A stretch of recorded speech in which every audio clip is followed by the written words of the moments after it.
आम्हाला प्रचंड त्रास झाला, मानसिक त्रास झाला. हे काय केस बिस पाताळ झाले, ते 2.5 वर्षाच्या काळातच जास्त गेले. रात्री 11 11:30 वाजता पोलिस घरी पाठवायचे. आहेत का मग काय कशासाठी आला, नाही आहेत का एवढंच पाहायला पाठवलं. तुम्हाला काय अटक करायची का, रात्रीची करता येत नाही सकाळी करा. इथपर्यंतचे प्रकार माझ्या स्वतःच्या बाबतीमध्ये या लोकांनी वापरले. तुम्हाला एवढी माहिती कशी मिळते रोज? कशाची? वाल्मी कार्डांच्या विरोधातली ही जमिनीची, मालमत्तांची, प्रॉपर्टीची कशी मिळवता तुम्ही? हो साहेब, आम्ही मतदारसंघात राहतो. आम्ही काय हवेतले पुढारी नाही आहेत. रोज लोकांच्या टचमध्ये असलेले लोक. आम्हाला 1 मिनिटात कळतं. तुम्हाला सांगतो, मी माझं कामाचं, मी वेगळ्या कामाचा माणूस. बरं, कसं असतं तुमची पद्धत? मी कोरोनाच्या काळात 24 तास आपला दरवाजा खोलला होता. कोई बी आओ, कोणाची अडचण असेल, एवढंच आहे. 10 ते 12 फुटाहून बोलायचो. एक माझ्याकडे छोटी कुत्री आहे, त्या कुत्रीने माणूसच जवळ येऊन देत नव्हतं.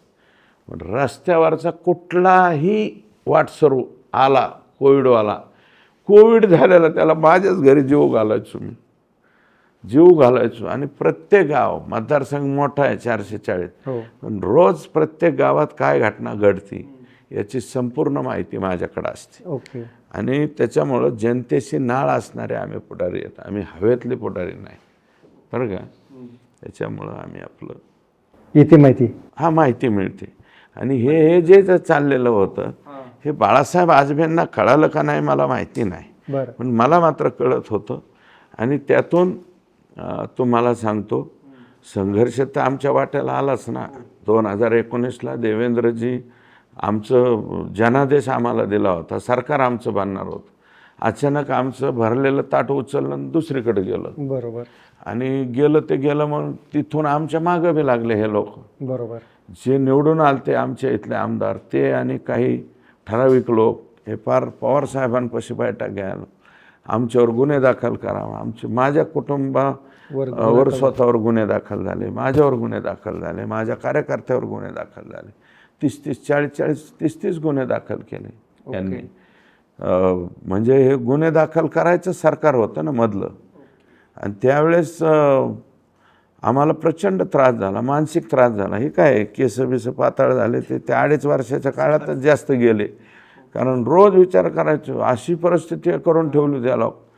रात्री 11 11:30 वाजता पोलिस घरी पाठवायचे. आहेत का मग काय कशासाठी आला, नाही आहेत का एवढंच पाहायला पाठवलं म्हणले वरून.